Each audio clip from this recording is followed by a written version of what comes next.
Personally, makes me a little squeamish or lightheaded if I see it. Maybe you're tougher than I am. I heard, though, that not every living thing has red blood. Some animals, like horseshoe crabs and even different kinds of octopus, have blue-colored blood. There's even a type of lizard that lives on some islands in the southern Pacific Ocean. It was discovered recently that these lizards have green blood. Isn't that weird? Someone named Beckett has a question about blood. Let's give them a call now. Hi, Doug. Hi, Beckett. I have a question for you. Why do we need blood? That's a great question. You might have heard that blood flows inside of something called blood vessels in your body. These are small tubes in your body. You might even be able to see some of them from the outside. All of these blood vessels in your body connect together at the heart. One set of vessels, the arteries, carries blood away from the heart, out toward all the different parts of your body, down to your feet, up to your head, out to your hands, to all of your muscles. Then another set of vessels, the veins, turn around and take that blood back toward the heart. In a way, it's a lot like a racetrack, with blood going out one way, circling around and coming back again, then starting over. But why? Why would there be all these vessels to take blood away from the heart towards all the different parts of your body, then turn around and take it all back to the heart again? What do you think blood does for our body? Before I say anything more, what ideas do you have? Now would be a good time to pause the video and discuss. Okay, you ready?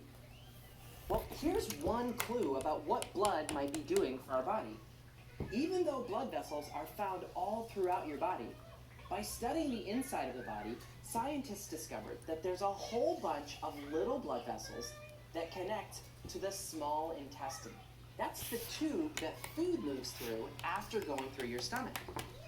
It turns out that as your food gets broken down into tiny microscopic nutrients as it's traveling through your stomach and small intestine, those nutrients get soaked up or absorbed into your blood vessels that connect to your small intestine.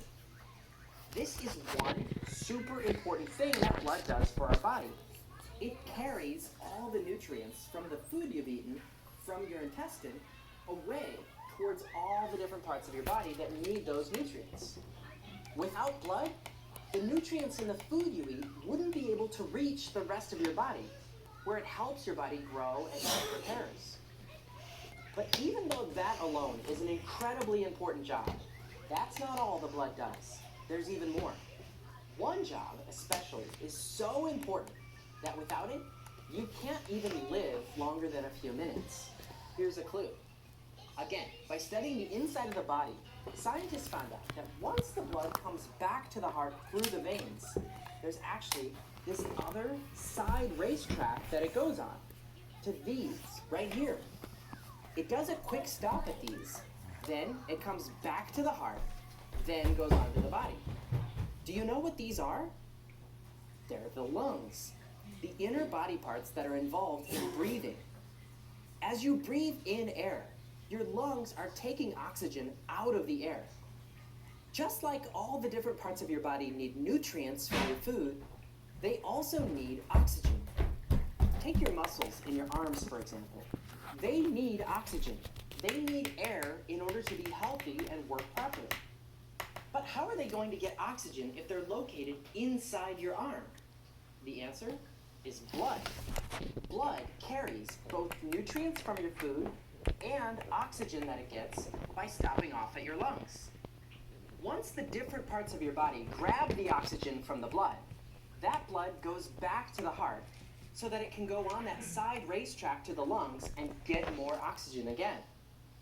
Oxygen is so important to all the different parts of your body that you can't live longer than just a few minutes without it. Now, one quick thing about this diagram that I've been showing you this whole time. This diagram, and a lot of diagrams showing blood vessels, often show the veins as looking blue. In fact, if you're able to see any of your own veins, many people describe them as looking kind of bluish. And some people have wondered this. Does blood change color? Is the blood that's carrying oxygen out to all the parts of the body, the blood in the arteries, is that blood red, but the blood that's low in oxygen, that's on its way towards the lungs, is that blood blue? Well, it's very easy to think that this might be true, but scientists have found out that the answer is a little more complicated. Blood does change color slightly when it's low on oxygen. It gets a little darker in color. We could say it looks a bit more purplish red. This partly explains why some people describe veins as looking more bluish in color. But it's not actually blue. It's dark purplish red. That's all for this week's question. Thanks, Beckett, for asking it. Now, for the next episode, I picked out 3 questions sent in to me that I'm thinking about answering next. When this video is done playing, you'll get to vote on one. You can choose from, are there any flowers that bloom in the winter? Why do bears hibernate? Or, where does rain come from? So submit your vote when the video is over. I want to hear from all of you watching. There are mysteries all around us. Stay curious, and see you next week.